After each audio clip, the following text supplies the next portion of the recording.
This is Fam Electric Ghost, and we're live on the air with Colin Kingsmill, and you're an executive coach. And thank you again for being on the Fam Electric Ghost podcast. Hey, you bet. Good to be here. Thank you.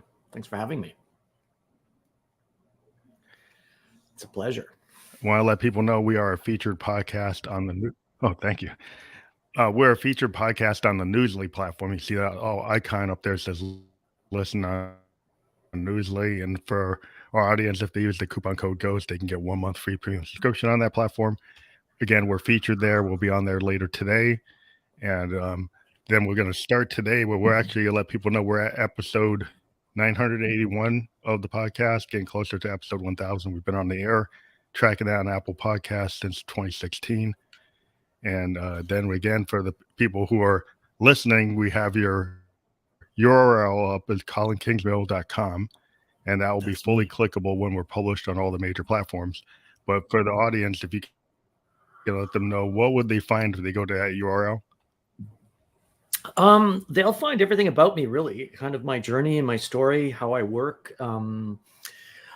My blog is there, so I'm writing all the time on things around personal development and leadership and teams and cultural cohesion and things like that. So yeah, it's pretty much everything's there. I'm also on Instagram, of course, but yeah, my website's got everything you need, and it's all there, open book.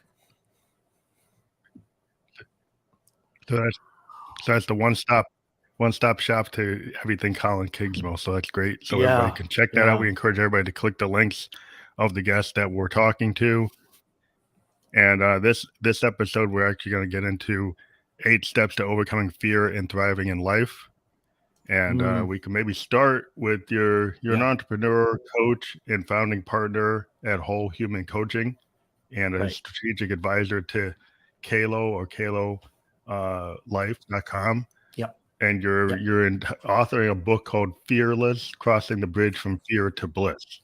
So I don't know where you want to start with that, your background, to let the audience kind of get a picture. Sure. How I kind of got here. So I have had the fortune or the luck or the lack of luck, I don't know, of really living and working all over the world over the past 20 or 25 years or so. And I was in Swiss banking before I got into international development and real estate sales and marketing and communications. So I've come into coaching really with kind of a vast experience internationally of very low troughs and very high peaks. So I've kind of seen it all. And one of the reasons that I decided to write Fearless was really to help people along their own journey. I see a lot of fear, a lot of anxiety, a lot of depression, all the sort of ancillary emotions around fear. I see so much of that in the world today, and I would just like to help people to accelerate their journey towards freedom from psychological suffering and freedom from fear, because it really holds people down. So that's kind of how I got here. I kind of see my life as in 3 chapters. One, the first chapter was really all about ambition and success and all the sort of typical, what's the word, markers of success, right? I was really, really ambitious, and I got to about 35 and had my first midlife crisis, and said, that's enough. I'm done with banking. I'm done with financial services. All of this stuff didn't make me happy as I thought it would, right? Like the cars and the trips and the travel, et cetera, et cetera. So I really kind of gave everything away and then moved back to Vancouver and started from scratch. And I decided to get into a world that was more tangible.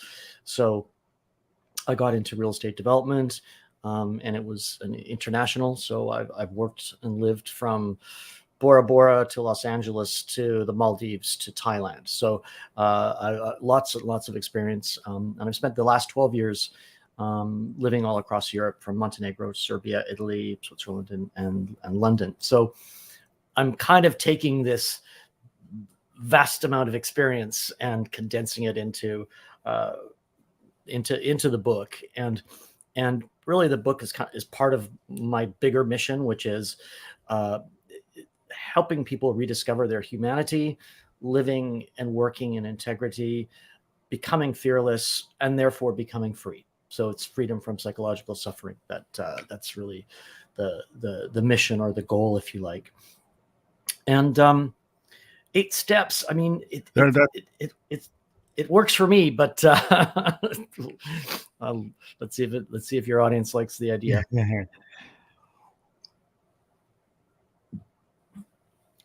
Well, I think a lot of people have to come up with a paradigm. It's part, I talk to a lot of creative people. The podcast was started initially talking to musicians and poets and authors and filmmakers and people in that space. But then I started to expand to say, well, executives, coaches, life coaches, mentors, they're creative too. And so, and my whole concept was like, I'm a musician, but I call it expansive sound is my brand. And that means I kind of cross multiple genres. So I said, well, if I'm doing a podcast, why don't I do it expansive, just like expansive sound? And what I find is, even when I talk to creative people, there are a lot of times they have this epiphany where they had that fearful, they have these limitations that they had imposed on themselves. And usually when you kind of step into the zone where you're not that comfortable and you're not as secure, where a lot of interesting things happen. And that's where, I have that similar finding that, you have to overcome fear as a musician, or you just keep on doing the same thing. You could just, it would be like a bar band just doing the same song every day. or you're going to go and try something beyond what you can do, your capability, and push yourself into some other zone. Yeah. I mean, that's exactly what I did over the last 20 years, really. I just kind of said yes to every opportunity that came up. Right. And I was in the real estate development world. So somebody would say, hey, there's a project in Montenegro, would you like to do it? And I'm like, okay, sure. Why not? Without knowing really what it was all about. I didn't even know what, that particular place. I didn't know where it was. Right. It's like, oh, okay. So I really do. I totally agree with you that you've got to push yourself beyond the boundaries and the limits that, like you said it perfectly, that we have set for ourselves, right? Because they are really so limiting. And whether you're in real estate or whether in music or whether you're a doctor, or it doesn't really matter, that pushing those boundaries past the fear and pushing those limits of creativity, I think that's that's life, right? That's living, right? And like you say, if you don't, you're just and I love your analogy about the bar band, right? Like I call it a closed loop, that this sort of closed loop Groundhog Day, that you wake up and do the same thing and then press repeat, and you're kind of playing the same song every day. So I think well, some people find that reassuring, or they get the security, but I find that like some people are in these kind of codependent relationships with themselves, right? So they got this limiting belief, and they keep on doing the same thing because it's like a routine, but they're not happy. Like you could be like you say you could be in financial service, you could be in insurance. It's like, well, I didn't really want to do that, but you had a limiting belief because your parents said, well, art, that's nonsense. Music, that's nonsense. Being go be an actor, that's nonsense. So you went and did something more secure, but you don't like it. And I've run into a lot of people who are entrepreneurs that finally made that decision. Like, I'm not working for somebody else. I'm going to go and have that childhood dream and actually do it. Yeah. And you have to overcome a lot of your own like glass ceiling that you put in front of yourself to do that, because like you said, you went to Montenegro, you didn't even know where it was. It's like, I lived in Japan for 2 years. And all these people told me, oh, you're going to have all these problems, and they're going to have it. Like my parents didn't want me to go. And I was like, I had kind of gotten through a crucible moment myself. I'd gone through at age 27, a cancer. I had a level 3 sarcoma, and I got past it, and I got healed. I'm 56 now. age 27. Wow. And what I found is once I survived that, I decided like I'm gonna do things that I was scared of. I mean, like I was scared of public speaking. I was scared of being in front of a musician. I was playing in the back. You know, I was writing the songs, Mm, but I wasn't ever singing my own songs. I was never presenting. It wasn't right. public speaking. It wasn't going doing poetry slams. I would kind of like not do that. And I said, well, why am I not doing that? And once I got through the cancer, I said, well, hey, I'm going to travel. I'm going to do things. I'm going to get out of the comfort zone. And everybody has to have a crucible moment, but I think they have to have their own kind of epiphany to figure out, and maybe you can talk about your 8 steps, but to me, it was like, it was that epiphany Yeah. that kind of launched me. And then I was willing to listen. If somebody came along with something and I wasn't planning on it, I said, well, maybe I'm open to that.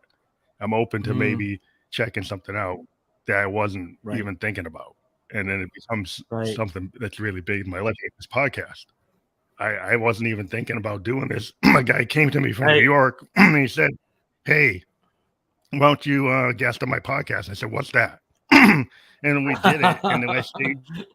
Then after that episode, we had a podcast together. It was totally unplanned for like 6 months back in 2016.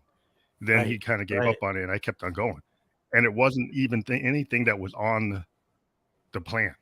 It just I Right. was open to it, and then it became a big part of my life. And it wasn't anything I was really thinking about. And I was just, And here I you don't are know if I seven would have years. been open to it before. Well, I mean, here you are 7 years later, right? And isn't that interesting that it was a surprise? It was an unknown. You didn't necessarily plan it, and but you were open to it, right? And what I'm kind of arguing in the work that I do and in the book is that you shouldn't wait until you have a life altering event, right? To live your life, right? So you had cancer, right? And you survived, right? Which is a miracle, right? But a lot of people will live their lives in that closed loop, that sort of fearful Groundhog Day, where you said that they don't like it, but they're still in it, whatever job it is or whatever role it is, right? And then they have a life altering event or a disease that stops them in their tracks, but it might be too late, right? Like you survived. Yeah, A lot yeah, of people don't necessarily yeah, survive, no, right? So yeah, why wait? That's my thing. Like, why wait until you get something? Why wait until you get that kind yeah, of news, right? To live your life, right? yeah. It's a better proposition to not wait. Yeah, There's a right. lot of wasted time. A lot of wasted time, a lot of wasted energy, potential disease or sickness or depression or anxiety. You know the drill, right? So I'm saying to people, it doesn't have to be like this, right? Let's help you overcome the fear, so that you can be unlimited and that you can be, live your life to the fullest. You deserve it. Everybody does, right? Um, so that's why I mean, and I had a bit of an epiphany at 35 as well, right? I mean, uh, I really hit a wall of mine wasn't as shocking as yours, but it was, full on anxiety, depression, every sort of, uh, you know, well, that was really it. Anxiety, depression, unhappiness, stress. I was Yeah, probably it was pretty rotten to the core, right? Just and I had an epiphany, and it's like, oh, that's all wrong. That's we need to shift. Um, so yeah, I just don't think people deserve to live like that, right? To live in fear and all of the ancillary emotions that come with us and with it and hold you back and keep you tied down. So I'm um, I'm on a mission. And the 8 steps. I so mean, what are those? Yeah, yeah, I mean, maybe they I was should be gonna ask, 10 or what are the 6 8 or steps? something like the 8 steps. So here's what I suggest. The first thing I suggest is to create uh, a personal protection system. Okay, which is in my book, or in my mind, is about removing as much toxicity as possible from your life. Right. So turn off the news. All right. turn down social media, remove toxic friends, and remove toxic food or anything else in your environment that's toxic and negative, because we don't realize it. Just for example, for the news, right? I had one client once who, was really anxious, and I said, well, what's your news cycle watching? And she's like, oh, well, I watch the news at 11 o'clock at night, right, or before I go to bed. Well, the news is, the news isn't exactly designed to make you feel warm and fuzzy, right? Like it's toxic stuff, right? So so turn it off, right? And if you are going to go on social media, understand that it's exactly the same thing as eating a box of candy or a box of chocolates, right? You got to know you have to know what you're consuming.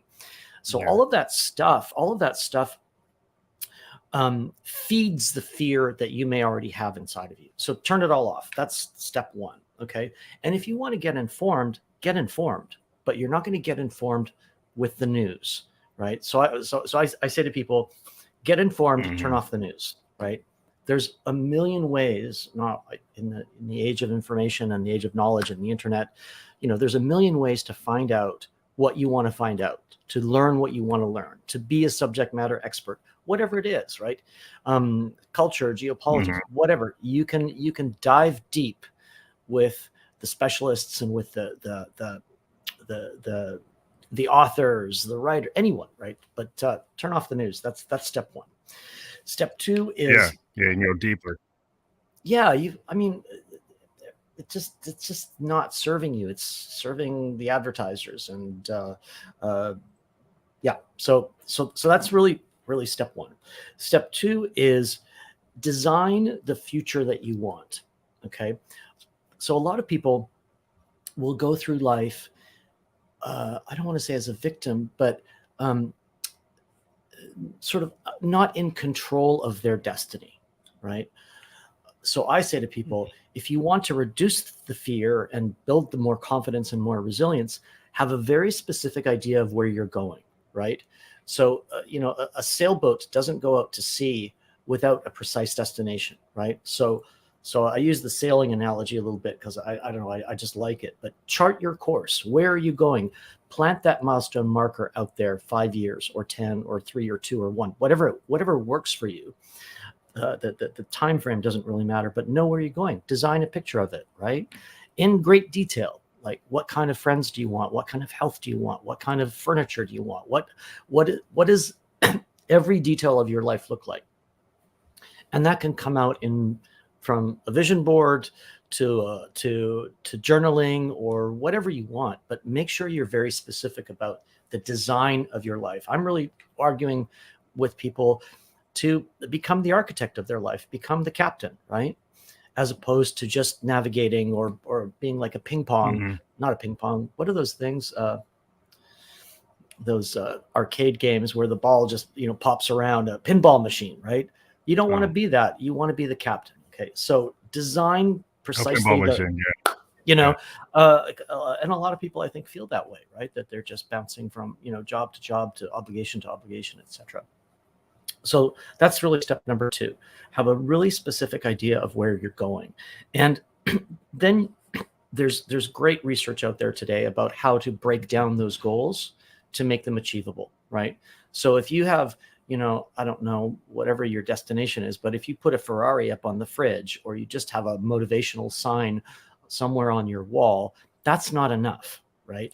It's got to be a really actionable, plan, right? That you break down. The next thing is that you really have to forget about everything you've learned. Now, what do I mean by that? I don't mean throw the baby out with the bathwater and don't look back. I mean, forget about everything. Forget about the conditioning that is no longer serving you. Okay. And what do I mean by that? I mean, a lot of us tend to bring sort of small t childhood trauma or experiences from the past into the present. And a lot of that stuff is no longer serving you. And I kind of use this analogy of having like dirty glasses on, right? Like if your conditioning is based on a childhood experience of lack or financial instability or some kind of abuse or neglect or a divorce, it doesn't matter. It could be very, very, it doesn't have to be, big T trauma, but you're seeing life through clouded lenses, right? Because you're bringing those stories, those self-limiting beliefs into the present. So forget about that. Forget about what you've learned that is no longer serving you. So you've kind of got to draw a line in the sand and say, all right, this belief serving me? Is this belief serving me? Is that belief serving me? No. All right, let's discard it. And you might need some therapy or something like that to get over that. Excuse me. But forget about what you've learned. The next step. So it's protect yourself, know where you're going, forget about the conditioning that's no longer serving you. Then the next step is all about forget about what other people think. Okay. So often, and there's a great book called The Way of Integrity by Martha Beck. She's a great coach. And The Way of Integrity is really, if you are not living your true self and you are somehow compensating or doing things that you don't want to do, that's all energy that is what's the word? It's just not serving you, right? And it's expensive from an energy perspective to be, people pleasing, for example, right? What's the or having boundaries that you don't know, you want to say no, but you're saying yes all of the time. All of those things are really taxing, right? They're super taxing on the body and on the soul. So I think it's like, I call it like unnecessary obligations. Like if you feel like you're obligated to all the micro requests from your 100 friends. Right? You got 100 friends and you're always just doing whatever they ask you to do, even if you can't do it. And then then you're finding yourself, well, I have no time to do things I want to do because you don't know how to say no. Yeah. And then you get stressed out, or then you get depressed, and then you get anxious, and then you get mad at them. That book, The Way of Integrity, is fascinating. I mean, Martha Beck was I'll just use her as an example, right? She was a Harvard professor. She had a family. And so by all intents and purposes, or by any standard, she was super successful, right? But she was miserable. So she had to completely change her life, leave her husband, leave the family, start a new life, leave Harvard, get into coaching, become the author that she wanted to be. So, you might lose friends along the way, and you might lose family members along the way, or you might, have to change jobs or whatever, change countries, change states, doesn't matter. But ask yourself, right? Is this really worth it? Right? You have one life, at least that we know of, right? Like you've got one life, you live it, right? So that would be, I guess that was that step 4. Then you've got to introduce step 5, I guess, is you've got to introduce daily rituals to stay on track. So as I mentioned before, right, that personal protection barrier or personal protection system of removing toxicity, right? That has got to be that's got to become a daily ritual, okay? Because of the society that we live in and the culture that we live in and the hyper novel times that we are in, right? Our biology really isn't accustomed yet to things like social media and all of the changes that have happened in the last few years. or in the last couple of decades. So introduce introduce daily rituals, right? That could be meditation, that could be journaling. Somebody the other day said to me, "Oh, I don't really like the idea of journaling." I'm like, "Well, do a report card then. Call it something else, right? It doesn't have to be woo-woo, journaling, mystical kind Or of voice stuff. memo. It's just, You get a voice memo because you don't have to write it down. yeah, Some people I exactly.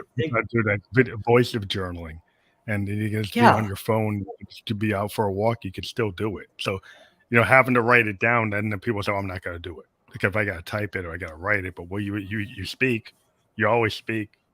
That's not so hard that you could do that. I mean, artists, we do that all the time. We kind of just put yeah, memos down for yeah, ideas. yeah. And it's kind of essential because of the culture that we live in, right? It's super fast, hyper novel. There's lots of distractions, um, and if you don't, it's easy to fall off track again, because of all that, because of everything that's going on. So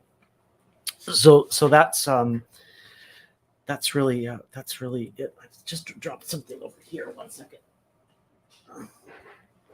Okay. Sorry, I just have to move something here. There we go. So that's just in the way here. I'm sorry. That's all right. Something was about to fall over. I just had to put it up. Yeah, you don't want that. So, Yeah, but like you were saying, I guess I'm a big believer in self-examination, and as an artist, a lot of times we do what we call stream of consciousness, where yeah, we just yeah, kind of or flow state type of work. So when I'm dealing with like authors and artists and poets and musicians, some of us are try to be too perfect, and they'll go and write it down on a sheet, exact notes. And I'm kind of a person that's more into like free form jazz type of or experimental music or kind of punk aesthetic, where like yeah. that's fine, but a lot of times like if you had that planned composition, you can have it, but if you just trust yourself and then roll the tape, most of the time Mhm. the stuff you'll come up with those intentions, and you just free yourself and don't try to overthink it, you'll find that that piece of work actually is more vital, feels more honest, and you can always superimpose and overdub things onto it. But that usually gives you a better framework. And it's not like you came out of nowhere. You have a lot of stuff in your subconscious. There's a lot of things that were in your Mm. mind. If you just free yourself and actually put it down, that I believe that ends up creating a better experience from my experience, for my techniques that I work with other musicians. I just try to get them to be more free with their thinking. And it's not that you Well, don't have an idea. You're working on a project. You're working on a song. You're working on an album. that's an interesting point, right? Like, so the freedom, I think, is what do you think that is? Isn't that like self-confidence and a lack of fear? Right? Like Yeah, for me most of anyway, it it's is. Yeah, most of it's it like, is like you. you know, if you're It's I totally think if not trusting yourself. yeah, exactly. Um so that that confidence, right, comes with um being fearless, I think, right? And going with the flow and trusting yourself and letting go. But like I said, we live in a very what's the word? Complex society that is always bombarding us from so many different sides. So it's fear is a very legitimate place to be, but you don't have to be there and you don't have to stay there. That's really my thing. So it's like, if you can become fearless, what are the possibilities, right? Because a lot of energy Yeah, that gets spent on on staying safe and buckling down or not taking risks, that's an expenditure of energy. So my mission really is, well, if you can become fearless, what are the possibilities, right? How could you be? What for me, I think it's like it seems like it's limitless once you let go of that. Once you let go of that fear, right? So and it doesn't have to be like you're about to, I don't know, you're about to, like, how do I say? It doesn't have to be Nobel Peace Prize stuff. It could be super simple around a family, around your family, or your kids, or that's not super simple. That's complex, but I'm just saying. Imagine the possibilities. Yeah, it doesn't have to be big. Yeah, I mean, it doesn't have to be Steinbeck. It doesn't have to be Orson Welles. It doesn't have to be Hendrixian, right? Well, I always tell people you can have these like wins. You can win little moments.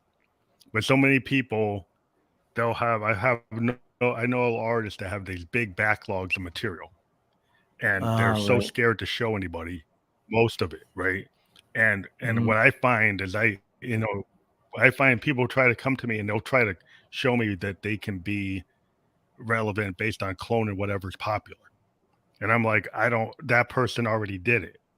And that's probably the best version because that's them, right? And you're trying to be them. I want to know, I want to hear, or I want to read the piece that you don't want to show anybody.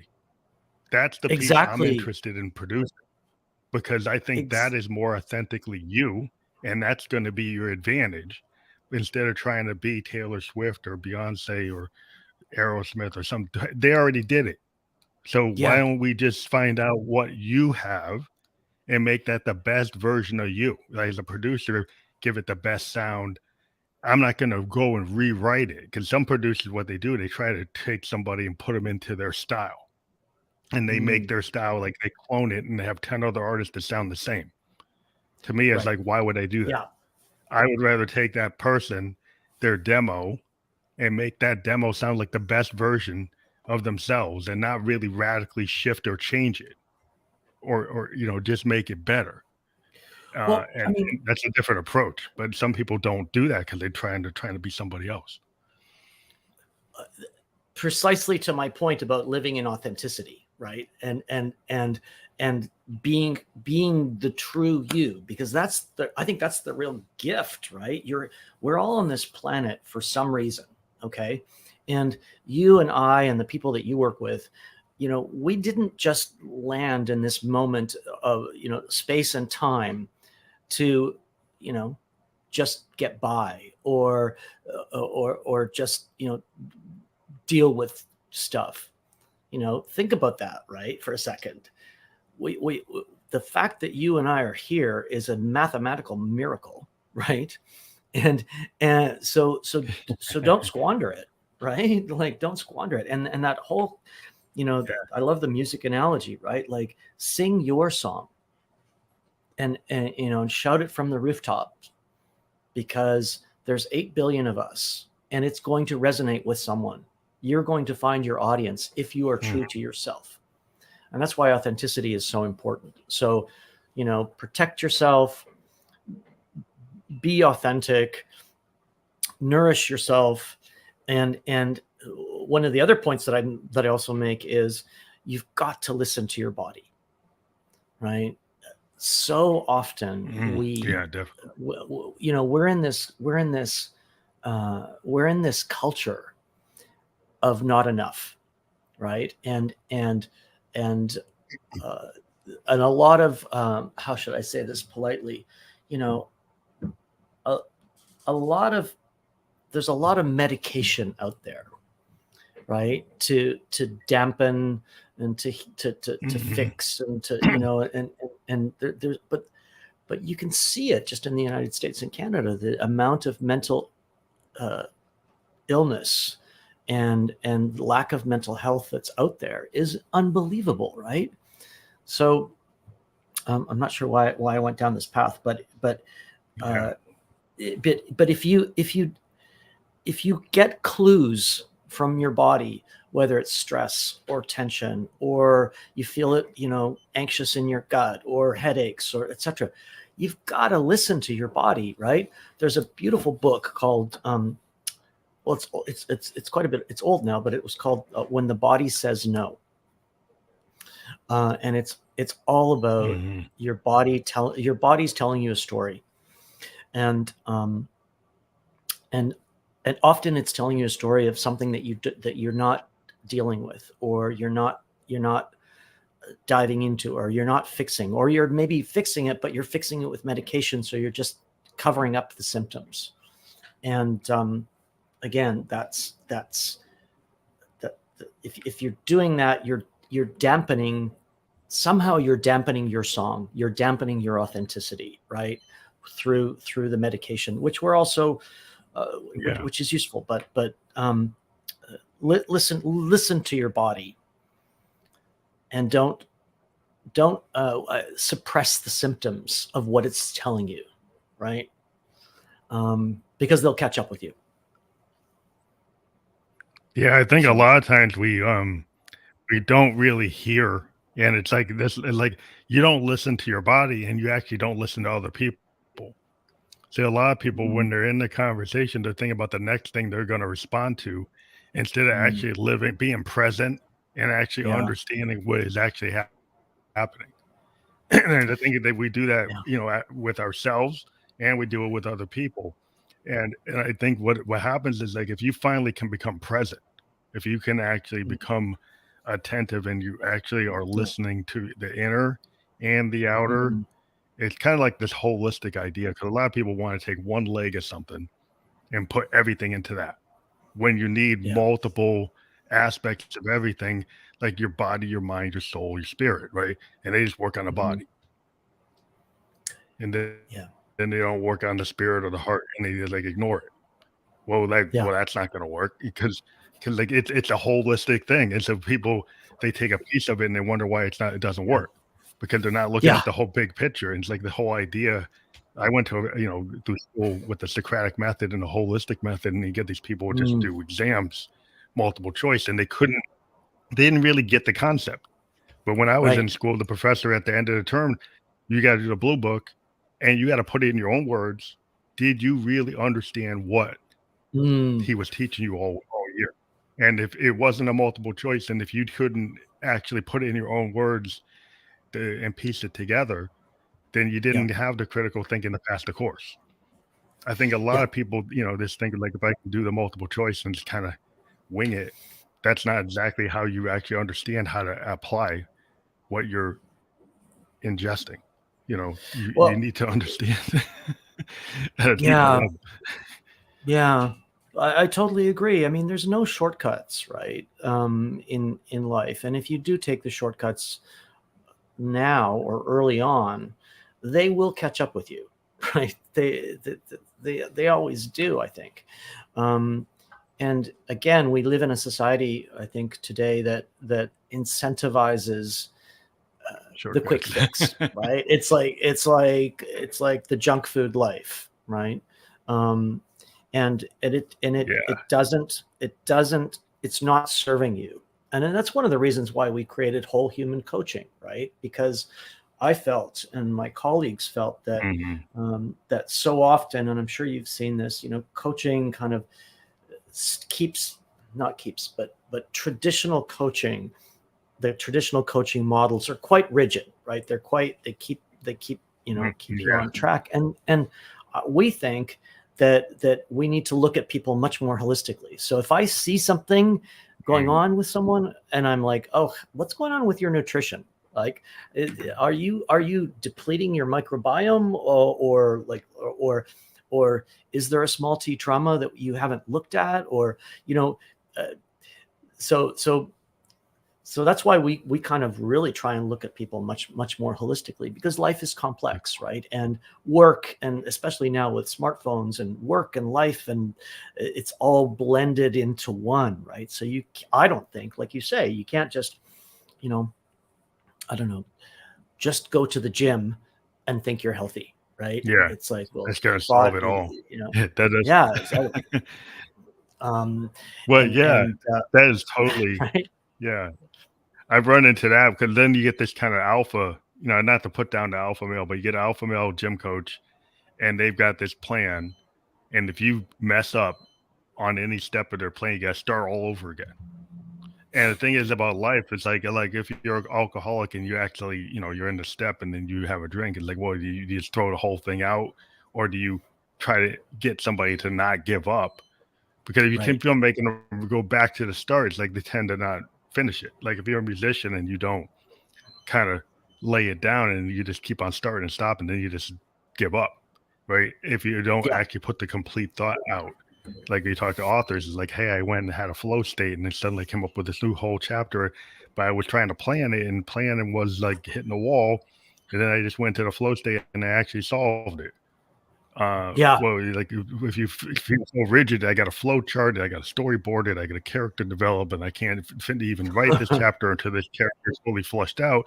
It's like, well, maybe you'll flush it out in the flow state, yeah, but if you got to do it in the outline, then you'll never get to it. I run into yeah, people who have that kind of problem because they think they got to have so much detail before they can even start, yep, and yeah, sometimes you don't need, and sometimes you do, but it's like it's case by case.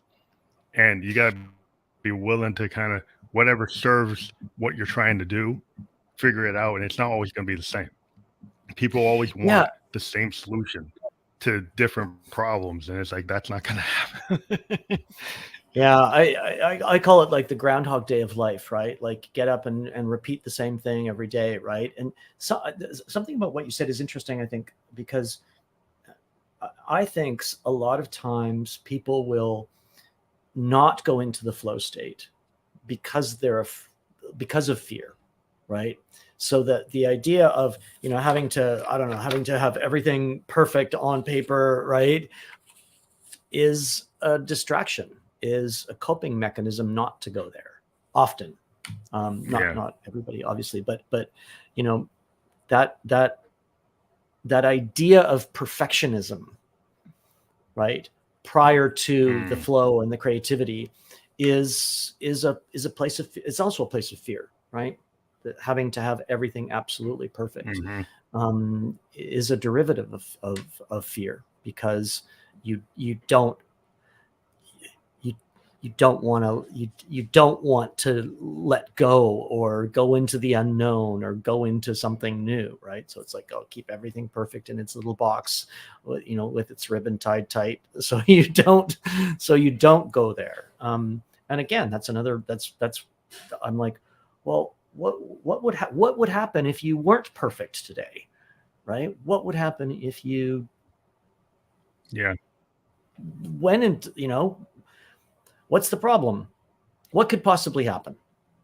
That's, what are you really afraid of, right? And Well, I it's kind often, of like this idea, like in software development. Yeah.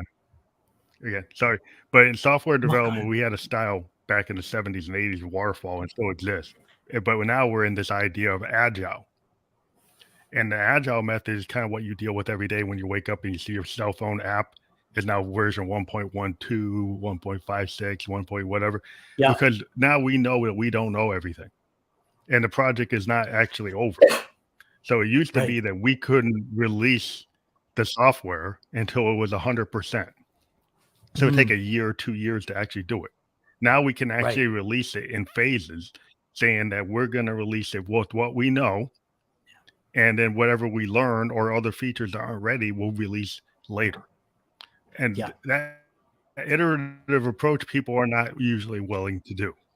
Because a lot of people want to still follow like this waterfall. It's got to be all there before you even do it. And what I yeah, find is like if you go with more of an agile methodology, where you can incrementally improve something or incrementally release pieces of something at a time, then you yeah, actually start to get it done, because it yeah, becomes it's out in the world. So it gets out in the world, and then you can react to it, and then you kind of it's like the idea is like what we call the happy accident in development. Sometimes we're yeah, working on something, we discover something wasn't in the plan, and that becomes the product, because that actually is more valuable than what we were doing. But you have to be agile enough to recognize that, oh, what we just came up with in the lab, that's better than what we were going to do. So now we should actually go and get the funding to push this out. And some people, they don't want to fight for that. And other people do.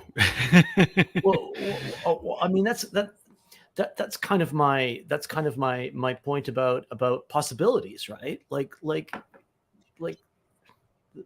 I think some of the most incredible inventions have come out of precisely that sort of, I don't know what's happening next. Like, let's explore, let's see, what could this be? What are, and that's why I say, imagine the possibilities if you were in a fearless place, right? Whether it's music or creativity or writing or your professional career or your entrepreneurship, because I think that's where the magic is, right?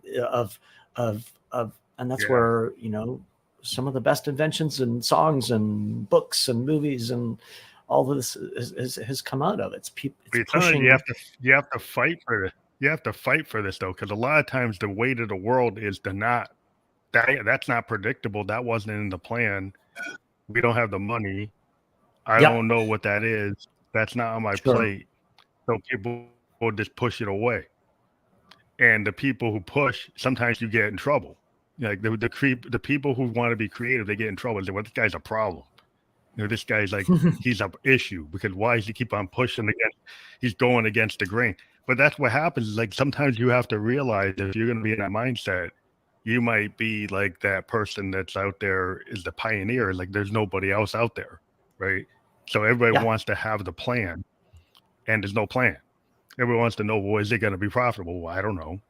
It's like, but so that those things tend to get pushed down by the general society wants to stay in the known, where the unknown or the unfound sound, that's the thing that's challenging. But it is hard to be in that space because they don't make it easy to be in that space. So like, once you get the confidence that you can be there, sometimes you won't have a lot of people with you. And so that in itself is hard. And look, when I speak about living in authenticity and integrity and being your true self, that's precisely it. It's like, are you that black sheep in the meadow full of white sheep? Well, then find a new tribe, right? If people are holding you back or holding you down or suppressing your creativity or your entrepreneurship or whatever it is, find a new tribe. And that's the whole point about living in integrity, right? Is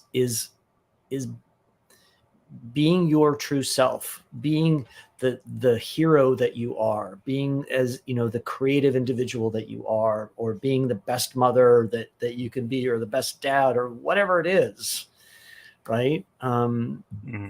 Forget about what other people think.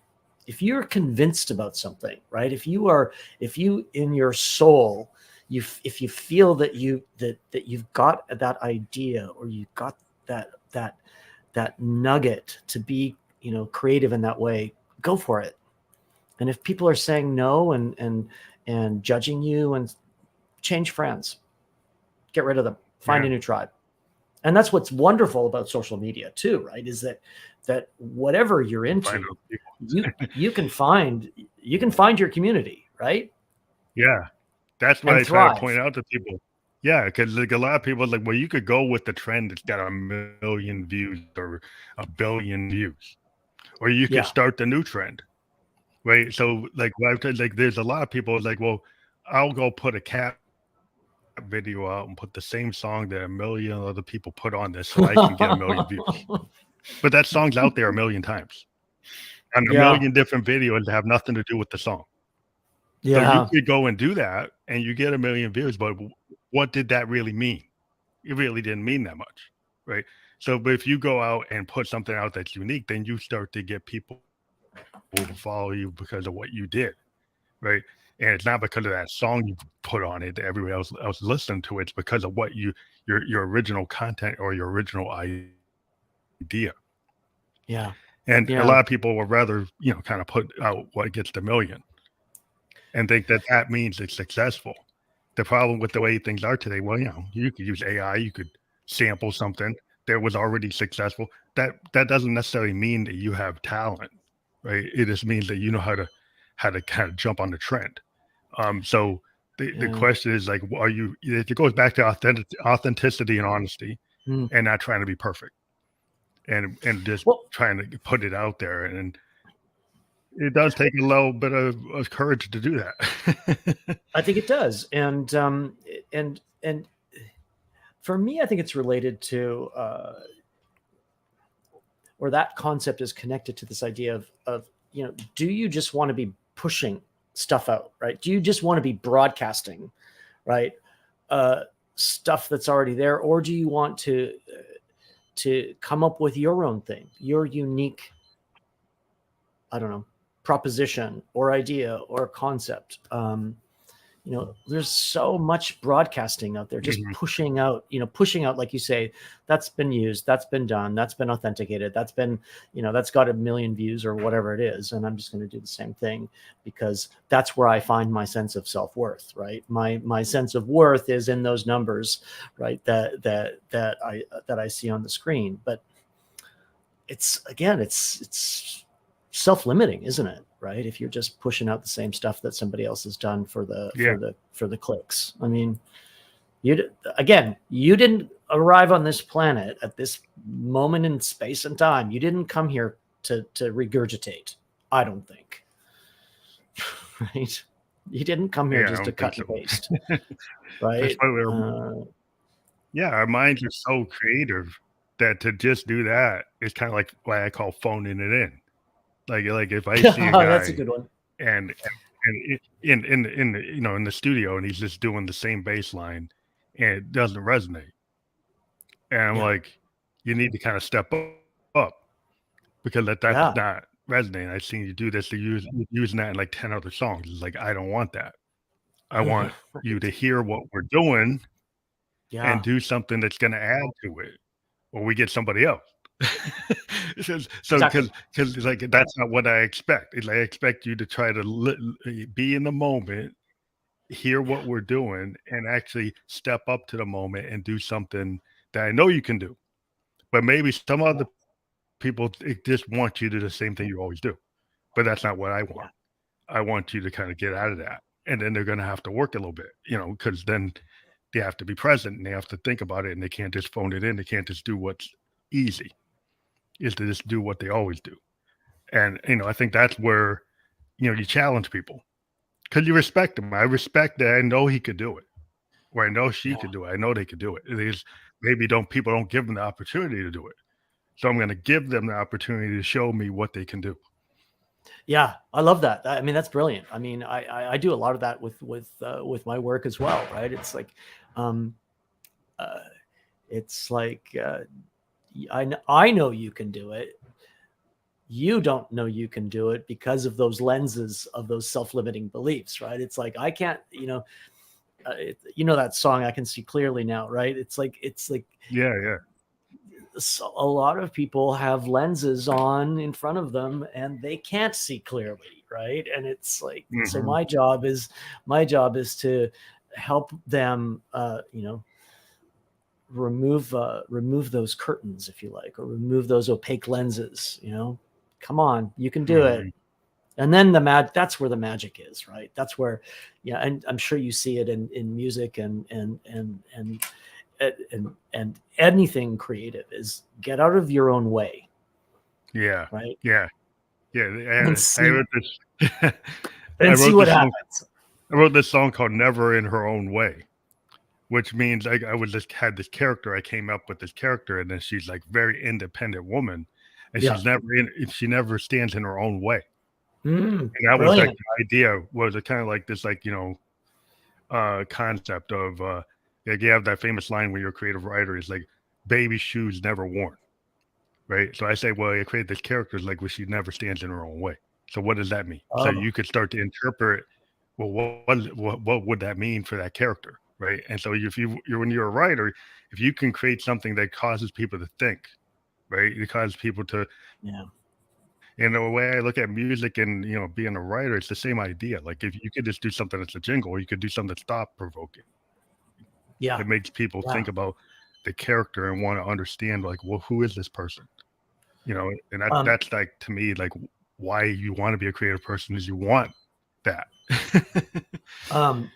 So how does the song go? What happens to her in that song that if she is not standing in her own way? Just I'm curious, how does the song go?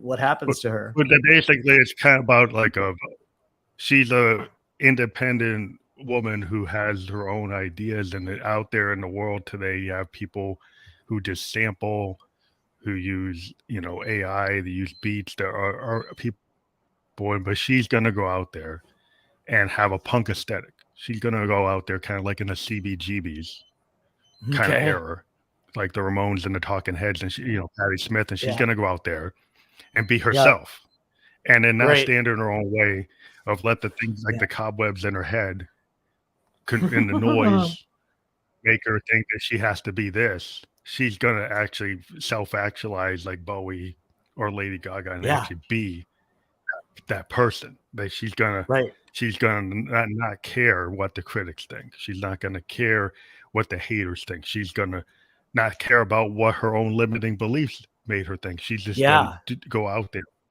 and not stand in her own way. That's the idea of it. And there you go. I feel a lot of people today that is so into perfect, and I'm into more, Exile on Main Street type of recording. Just like Let It Be, or like Neil Young and Crazy Horse, Tonight's the Night type of recording, where Neil didn't care if his voice pitched a little off, or all the chords aren't perfect, or it's a ramshackle, but it's honest. It's like a Kurt Cobain. It's honest. Those are the kind of people I kind of go look at, and I say, hey, that's why that hit.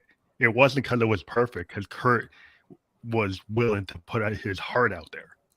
Neil was willing to put his heart out there. Patti Smith put her heart out there. That's what I'm kind of telling people, like, listen to that, then be you. But this is like an idea, Yeah. Well, it's beautiful. I mean, I think, and I think that I think that's what people are craving today is that honesty, right? Or at least I certainly am, that authenticity of whatever you're dealing with, whether it's a book or whether it's real estate or whether it's music, or whether it's marketing or branding, doesn't matter. But that honesty and that authenticity and that heart, I think so often in the world that we live in today, and that's why part of my mission is helping people rediscover their humanity. It's about becoming more heart-centric, and recognizing that we're all human beings on this little rock that's traveling at 1,670 kilometers an hour on its axis, right? And it's like, come on, guys, this is a miracle, right? It's fantastic. Like, gravity. Gravity's crazy, right? Like start to think about where we are and what is going on, right? Look up at the stars and touch your heart again. I think we need more of that in music. I mean, I think what you're talking about is people getting in touch with their humanity. They're to discover the freedom is in that humanity. It's not and trying to be perfect, not trying to be the machine. Because the machine's going to always be able to do things that you can't do, right? Because it's fast and it can grab all this information that maybe you can't remember, right? But it can do it. But if you try to compare yourself to a machine, you might fail in certain things, but then other things you're going to exceed it. I think people are forgetting that people are not machines, and the AI is not going to replace the drones, and the robots aren't going to replace human originality, heart, spirit, soul. They're not going to get that. They're going to get other things, and then we're going to have to progress in terms of what we can do. Because we're in the age of like a massive replacement of labor with machines. going to force people into critical thinking. He's going to force people into creativity. He's going to cause people to have to be their own brand, to have to go Yeah, I agree. and kind of recover. But it's hard. It's a hard thing. There's some people going to have a hard time with it because they don't want to have to be challenged that way, but it's not going to be any control over that. You're going to have to deal with it because it's going to come like a wave. And I think that's frightening. You know, people are going to have to handle it. For sure. So I mean, the question is, you know, do you want to be hit by the wave or do you want to surf it? Right. That's what you know, my thinking and these sort of the 8 steps is, again, it's like chart your course. You're the captain of your boat, you know, or do you want to be hit by that wave and you know, if you're rudderless, then you're going to who knows where you're going to end up. Right. So be your captain, or or surf that wave, but don't get hit by it. You know, that's it. That's my. Well, I want to let people know again about your website. Yeah. I mean, ColinKingsmill.com. Everything's there. You can click on that. You know.